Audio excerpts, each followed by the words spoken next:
Shalom, selamat malam. Apa kabar semuanya? Luar biasa. Oke, firman Tuhan pada malam hari ini saya beri judul badai pasti berlalu, dan saya sengaja taruh tanda tanya di belakang kalimat tersebut karena saya mempunyai maksud bahwa ini menjadi sebuah perenungan bagi kita semua di dalam ruangan ini, bahwa badai itu akan berlalu jikalau badai akan berlalu jikalau badai itu menemukan tujuannya dalam kehidupan kita. Karena setiap badai itu ada tujuannya. Badai itu ada punya maksud datang menghampiri kita atau datang dalam kehidupan kita untuk memiliki maksud dan tujuan yang baik dalam hidup kita. Nah, badai di sini artinya persoalan, pergumulan, ya, tekanan, atau keadaan di mana teman-teman semua mau maju kena, mundur kena, ke kiri kena, ke kanan kena, mau ke atas kena, ke bawah juga kena. Ya, keadaan yang sangat tidak nyaman itu bisa dikategorikan sebagai badai. Jadi badai adalah sesuatu yang datang dalam kehidupan kita yang memporak-porandakan kita. Betul gak?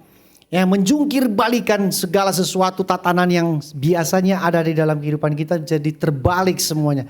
Karena badai itu sifatnya destruktif harusnya. Ya kan, membuat tidak nyaman, kita tidak suka. Tidak ada orang dalam dunia ini yang berkata bahwa I love storms. Gak ada. I hate storms. Gak ada orang yang suka dengan badai. Tapi ada sebuah kutipan yang saya suka banget. Ya, kutipan ini berkata bahwa not all storms come to disrupt your life. Some come to clear your path.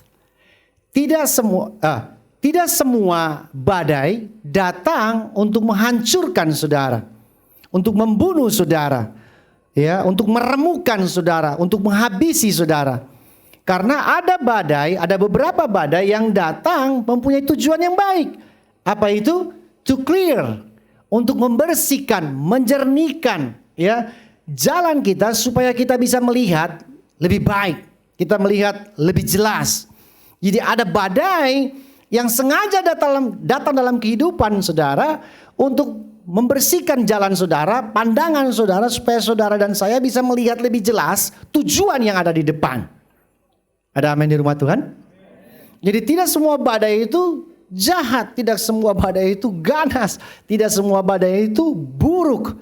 Tapi ada badai yang sengaja datang dalam hidupmu untuk clear up. Untuk mengatur ulang kehidupan saudara yang tadinya saudara pikir benar, ternyata tidak demikian. Nah, seringkali ketika saudara dan saya, berapa banyak sini yang pernah ada dalam sebuah badai? Entah itu dalam pekerjaan, dalam keluarga, ya, yang lain aman-aman aja. Kita sih nggak ada badai, Pak.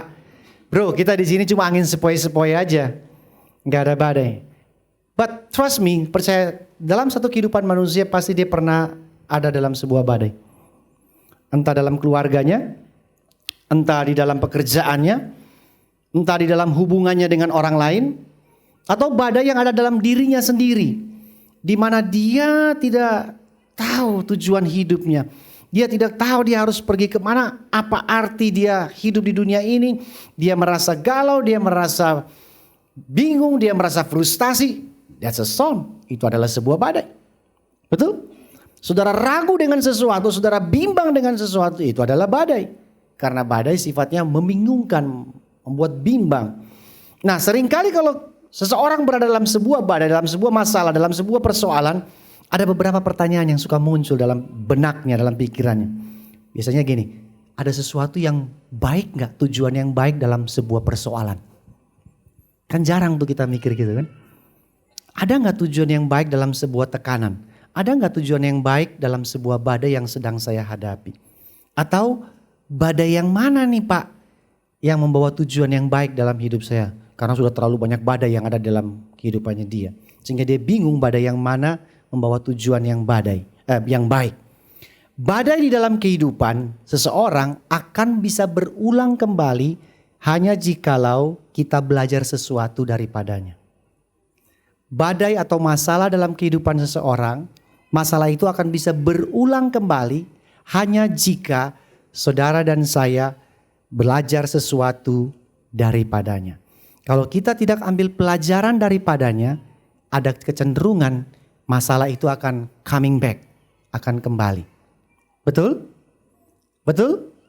Ada orang seringkali patah hati.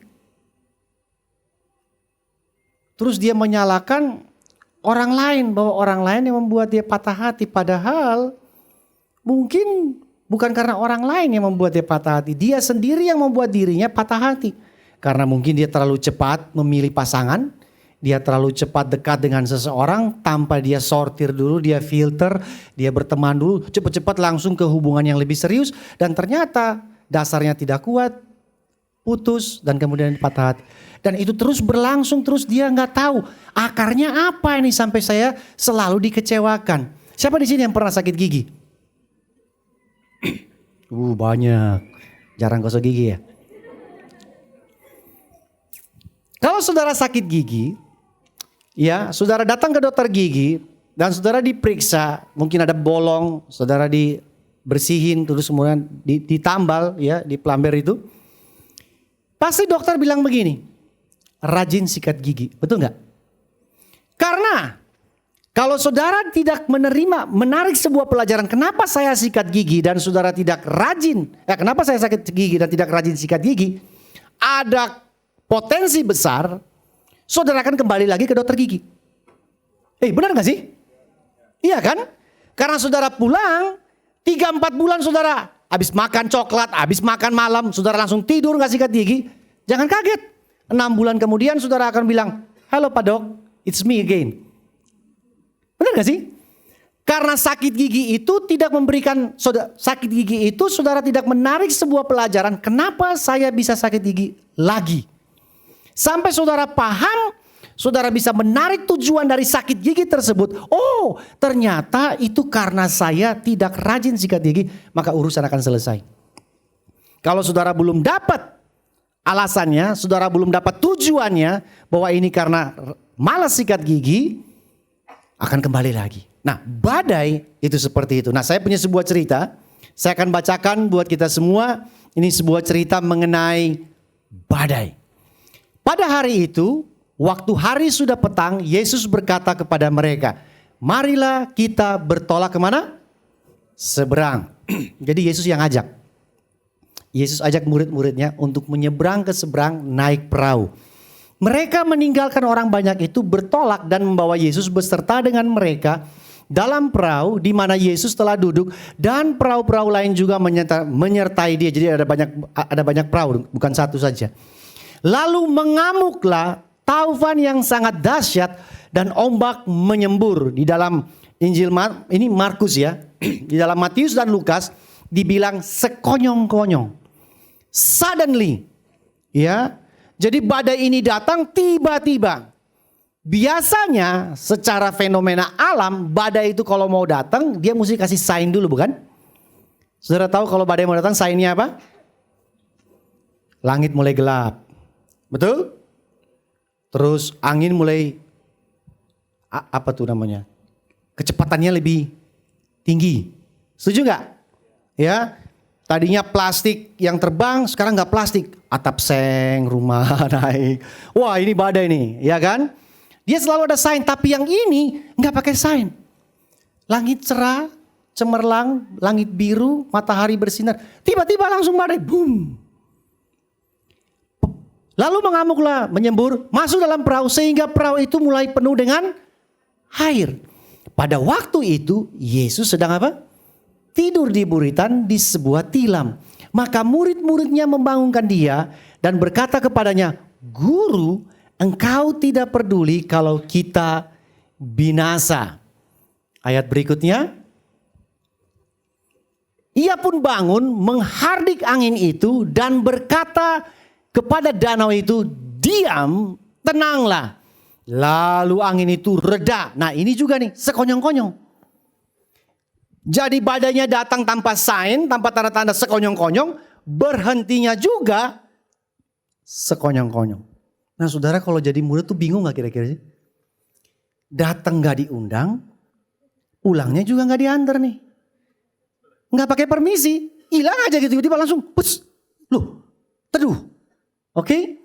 Lalu ia berkata kepada mereka, Yesus berkata kepada mereka, mengapa kamu begitu takut? Mengapa kamu tidak percaya? Ayat 41, mereka menjadi apa? Sangat takut. Jadi takutnya ada dua jenis. Takut di ayat 36 tadi, takut karena badai gonjang-ganjing mereka. Tapi ada takut yang kedua ini, takut setelah badai. Yaitu ketika mereka melihat Yesus meneduhkan badai tersebut, mereka takut lagi. Dan berkata seorang kepada yang lain, siapa orang ini? Who is this guy?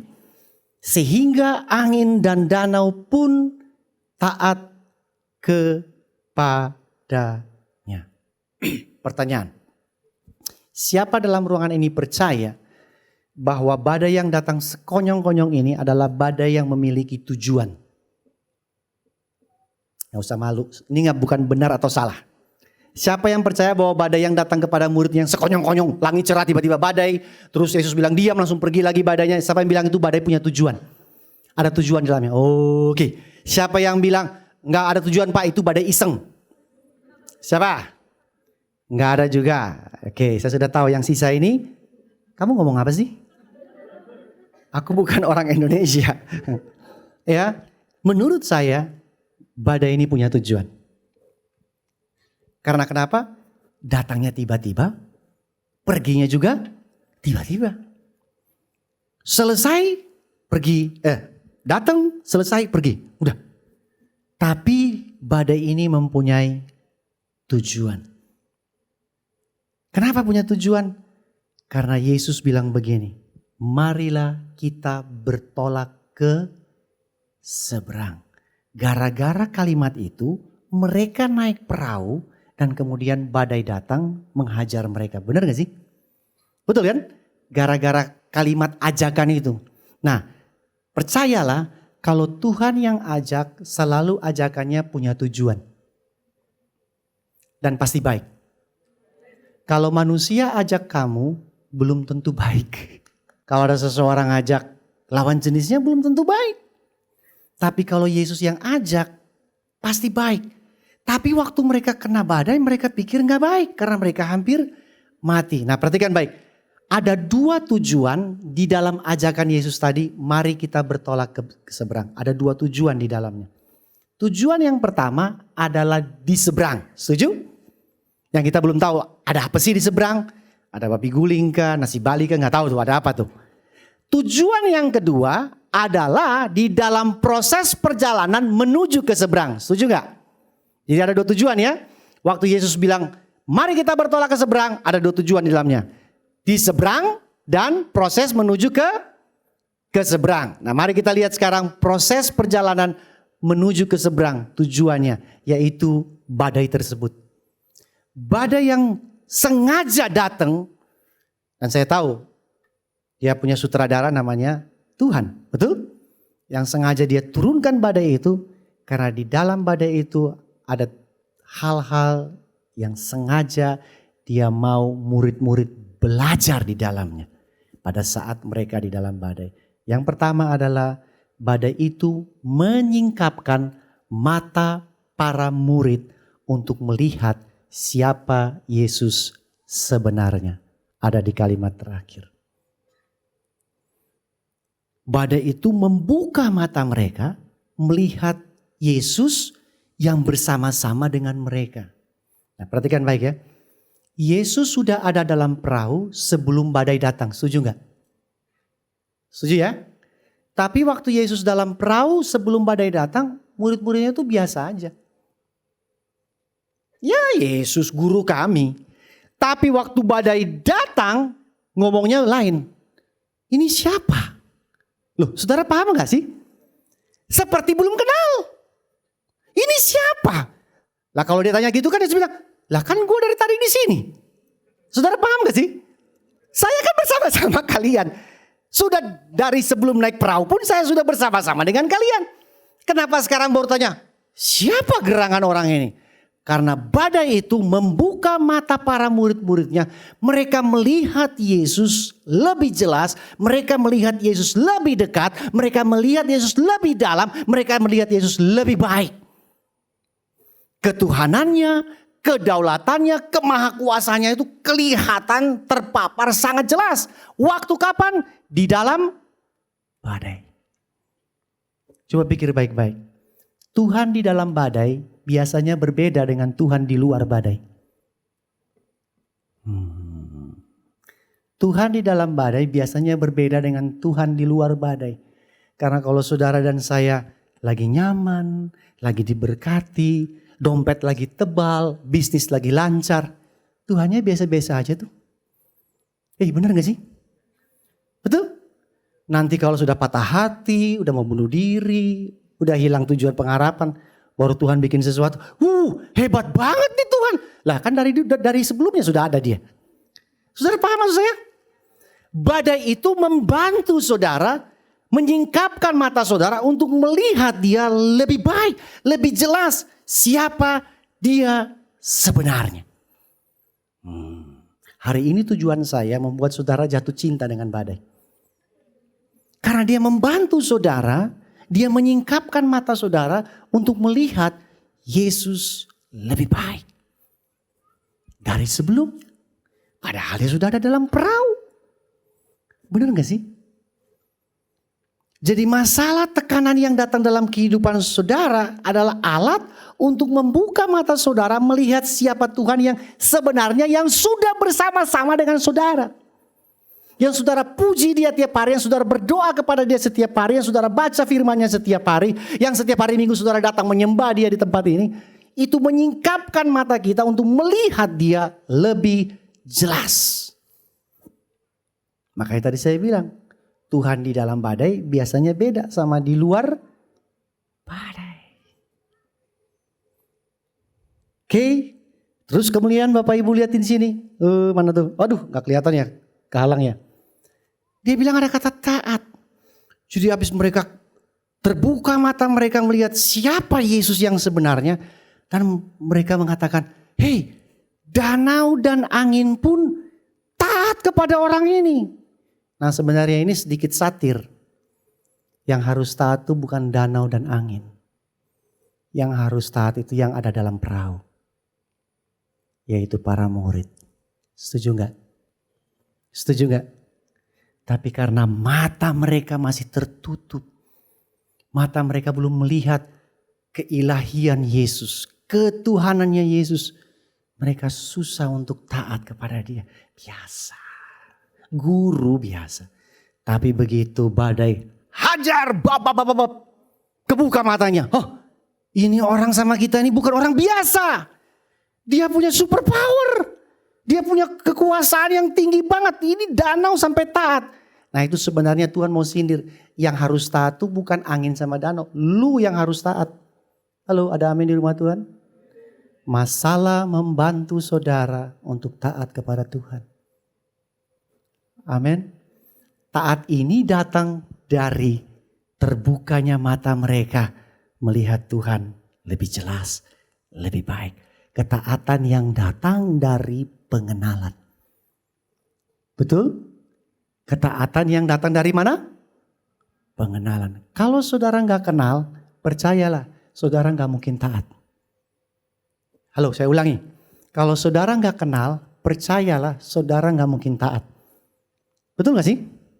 Saudara akan taat kalau saudara tahu siapa orang ini.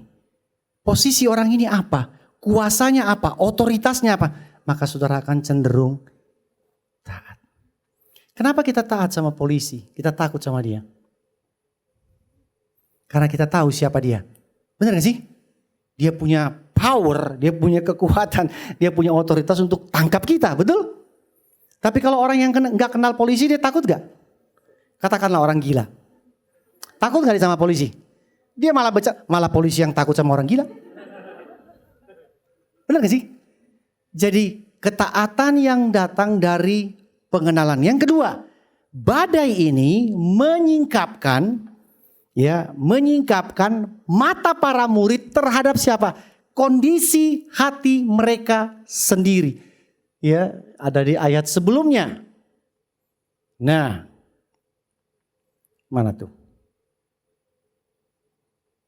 Jadi badai ini menyingkapkan, pertama, mata mereka bisa melihat siapa Yesus sebenarnya. Yang kedua, badai ini menyingkapkan para murid, mata para murid untuk melihat kondisi hati mereka. Kelihatan di mana, Pak? Ayat 38. Pada waktu itu Yesus tidur di buritan di sebuah tilam. Ini bingung juga nih. Ada badai, tukang kayu tidur. Sedangkan yang nelayan panik. Yang jago berenang sebenarnya siapa sih? Nelayan apa tukang kayu? Hei KGZ. Yang jago berenang nelayan apa tukang kayu? Yesus kan tukang kayu kan? Ini saya mau ajak saudara berpikir. Para murid nelayan apa tukang kayu? Rata-rata nelayan. Biasa di air atau di darat? Di air. Tukang kayu di darat apa di laut? Di darat. Harusnya yang panik siapa? Tukang kayu. Ya kan? Terus ada yang bilang, oh enggak Pak. Yesus enggak mungkin panik karena dia tahu cara berjalan di atas air. Sebenarnya kalau kita ada dalam perahu tersebut dan kita lihat dia tidur. Ini enggak dikatakan, saya cari di beberapa terjemahan yang lain. Enggak dibilang bahwa Yesus pura-pura tidur. Dia tidur beneran. Nah, para muridnya itu kan mesti mikir. Ini yang enggak biasa di air tidur. Yang gak biasa di air tidur, yang biasa di air, yang sudah bisa berenang, bisa nyelam, ketakutan. Kan harusnya dia, ini orang ini siapa? Apakah kita perlu ikut tidur sama-sama dengan dia saja? Kan gitu kan? Tapi perhatikan perkataan mereka. Ini yang menyingkapkan kondisi hati para murid ketika badai menghajar mereka. Guru, engkau tidak peduli kita akan binasa. Saudara perhatikan baik-baik. Yesus lagi tidur. Yesus ini siapa? Mesias, juru selamat bukan? Dia yang nanti sebentar lagi naik di atas kayu salib dan menebus dosa yang ada di perahu dan menyelamatkan mereka dari kebinasaan. Setuju? Mereka berkata kepada dia, menuduh dia, Guru, engkau gak care, engkau gak peduli sama kita. Padahal dia ini yang nanti menyelamatkan para murid dari kebinasaan. Tapi mereka menuduh dia bahwa dia gak care. Masalah, penderitaan, persoalan hanya dipakai Tuhan untuk menyingkapkan isi hati saudara. Kondisi hati saudara. Seperti apa saudara lihat Tuhan? Karena kalau ada orang yang dalam keadaan baik, dia lihat Tuhan baik. Tapi ketika dalam keadaan tidak baik, dia bisa menuduh Tuhan tidak sayang sama dia. Tuhan gak care sama dia. Tuhan tinggalkan dia. Itu kondisi hatinya. Benar gak sih? Kalau punya pacar, Tuhan baik. Tapi kalau pacar putusin, Tuhan jahat. Tuhan gak sayang. Tuhan gak di sisiku. Tuhan tidak bela aku. Padahal yang mereka tuduhkan kepada dia, dia juru selamat. Manusia ketika berada di dalam penderitaan atau kenyamanan, dalam keadaan susah atau senang, itu hanya dipakai Tuhan untuk menyingkapkan kondisi hati kita. Setuju? Penderitaan datang, ungkapkan kondisi hati kita. Kita memberontak, kita nuduh Tuhan sembarangan, kita berkeluh kesah, atau ada lagi kenyamanan. Berkat datang, kelimpahan datang, itu juga dipakai alat tersebut, berkat dan kelimpahan itu, untuk menyingkapkan kondisi hati kita. Kita lupa Tuhan, bye-bye Tuhan. Kita menjadi orang yang sombong, menjadi orang yang angkuh, dan tidak peduli dengan orang lain, bahkan dengan Tuhan.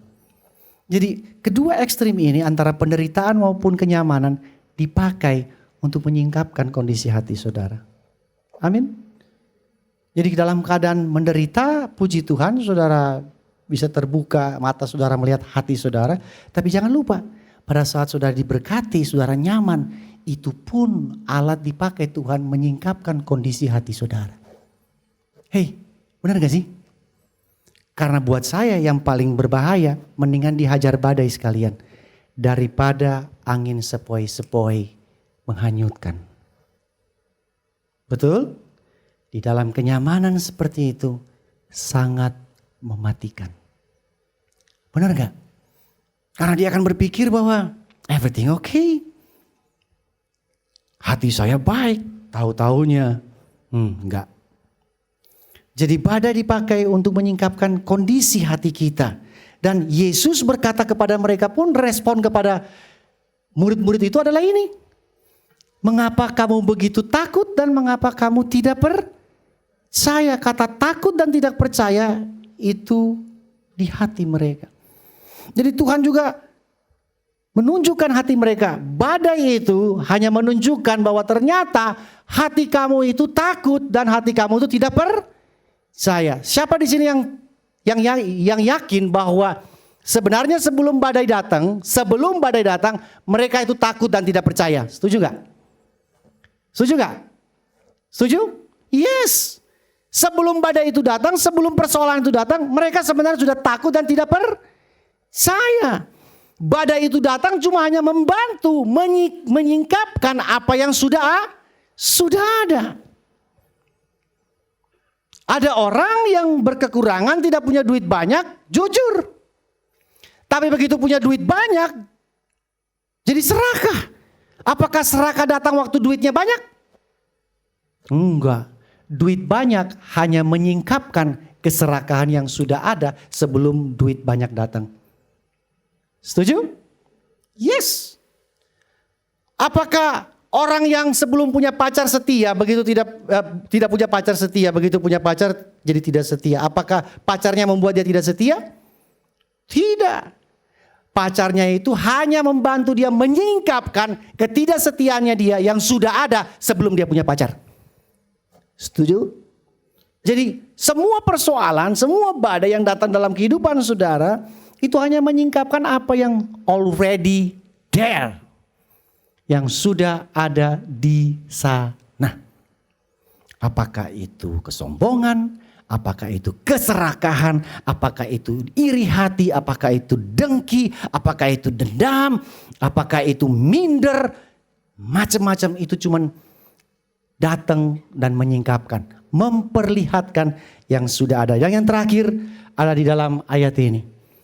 Poin yang terakhir yaitu tujuan yang ada di seberang.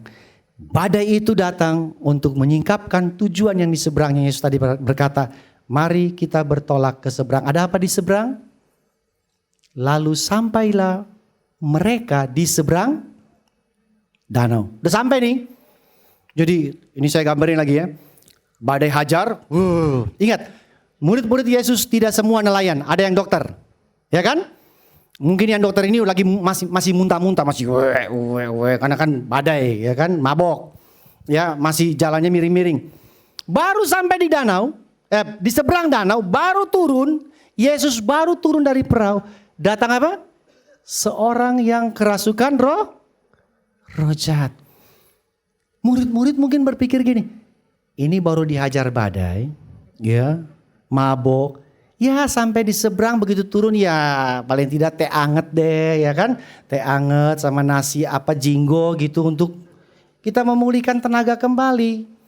Ternyata begitu mereka nyampe yang disambut adalah orang kerasukan, orang gila. Apa pelajaran yang kita bisa tarik dari sini? Setelah saudara dan saya selesai dengan masalah masing-masing, dengan badai masing-masing. It's not about you. It's not about yourself. It's all about God and others. Semua mengenai Tuhan dan orang lain. Jadi semua penderitaan, semua masalah, semua problem yang saudara alami, tujuannya itu untuk Tuhan dan untuk orang lain. Bukan supaya saudara selamat dari badai, saudara diberkati dalam badai, saudara tambah dewasa dalam badai. Puji Tuhan, itu baik sekali. Tetapi dari kisah ini, setelah badai itu mereka lewati, ternyata badai itu menuntun mereka kepada pelayanan kepada orang kerasukan. Dan orang kerasukan ini keadaannya jauh lebih buruk daripada waktu murid-murid berada dalam badai. Setuju nggak? Karena waktu murid-murid dalam badai masih ada Yesus dalam perahu. Orang gila ini sendirian di pekuburan. Nggak ada siapa-siapa di sana.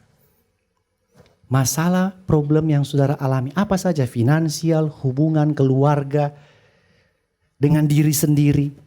Percayalah kalau saudara menang dalam badai tersebut, kesaksian saudara itu akan menjadi berkat bagi orang lain. Because it's not about you. Ini bukan tentang diri kita. Ini tentang Tuhan dan kemuliaannya dengan kebaikannya. Dan bagaimana kita menolong orang lain dengan badai yang kita lalui. Amin. Jadi badai kalau datang dalam kehidupan saudara, saudara harus berpikir. Ada next person I will help. Yang saya akan tolong. Karena badai itu tujuannya bukan buat diri kita sendiri. Untuk kemuliaan Tuhan dan menolong orang lain. Amin. Karena Yesus bilang, kasihilah Tuhan Allahmu dan kasihilah sesamamu manusia. Terima kasih sudah mendengarkan saya malam hari ini. Tuhan memberkati kita semua.